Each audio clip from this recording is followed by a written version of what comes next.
আজকের গল্প ল্যাশ ট্রেন। রাত তখন প্রায় 12টা বাজে। স্টেশন একেবারে ফাঁকা, হালকা কুয়াশা আর দূরে কুকুরের ডাক, সব মিলিয়ে একটা গা ছমছমে অদ্ভুত পরিবেশ। রাহুল অফিস থেকে দেরি করে ফিরছিল। অন্যান্য দিনের তুলনায় আজকে রাহুল একটু দেরিতে ফিরল। অফিসে কাজ থাকার কারণে সে ঠিক বুঝতে পারল না কটা বাজে। শেষ ট্রেনটা ধরার পরে দৌড়ে প্ল্যাটফর্মে পৌঁছালো। আশ্চর্যের ব্যাপার হলো পুরো স্টেশনে কোনো যাত্রী নেই। ও যে ট্রেনটা এসে দাঁড়িয়ে আছে সেখানে পুরো ট্রেনটাই ফাঁকা, একজন যাত্রীও নেই। শুধু শেষ কামরায় একটা মেয়ে বসে আছে। মেয়েটার মুখ নিচের দিকে, লম্বা চুলে ঢাকা। রাহুল একটু অস্বস্তি বোধ করলো। ও কিছু ভাবতে ভাবতে গিয়ে তার সামনে বসলো। ট্রেনটা হঠাৎ ধীর ধীর করে চলতে শুরু করলো। হঠাৎ রাহুলের খেয়াল হলো মেয়েটার পা মাটিতে নেই, যেন বাতাসে দুলছে। রাহুলের বুকটা ধরপড় করতে লাগলো। সে ধীরে ধীরে অন্য কামরায় যেতে চাইলো। ঠিক তখন মেয়েটা ফিসফিস করে বলল, তুমি নামবে না, আমার সঙ্গে থাকবে। রাহুল পিছন ফিরে তাকালো। মেয়েটার মুখে চোখ নেই, শুধু কালো গর্ত, আর ঠোঁট চিরে ভয়ঙ্কর হাসি।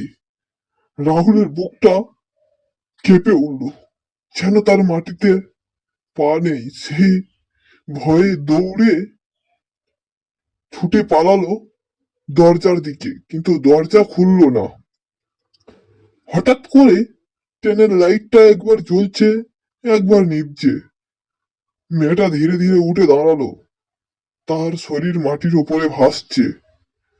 রাহুলের এবার যেন সব আশা শেষ। সে কাঁদো কাঁদো গলায় ও ভয় নিয়ে বলতে থাকলো, কে তুমি? কে তুমি? তোমার নাম কি? কিন্তু মেয়েটা কোনো উত্তর দিল না।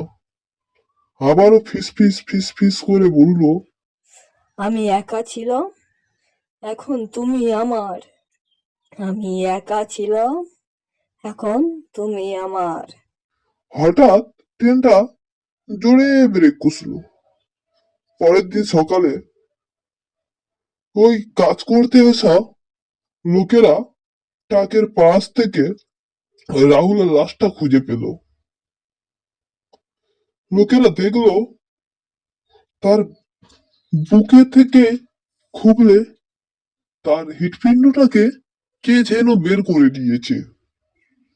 তার মুখে জমে থাকা একটা আবছা ভয়, আর পাশে পুরানো খবরের কাগজ।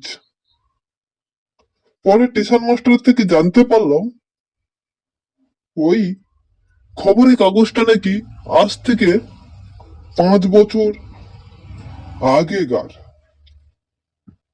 খবরের কাগজটা থেকে বুঝলাম 5 বছর আগে ওই ট্রেনে একটি মেয়ে আত্মহত্যা করেছিল। এই ঘটনার পর থেকে কেউ আর কোনোদিন সাহস করে রাত 12টার ট্রেনে যাওয়ার সাহস দেখায় না, আর কখনো ওই ট্রেনটাতে কেউ ওঠে না। পরবর্তী সময়ে আবারও একদিন স্টেশন মাস্টারের সাথে দেখা হলে গল্প করতে করতে জিজ্ঞেস করলাম, আজও কি রাত 12টার ট্রেনটা আসে?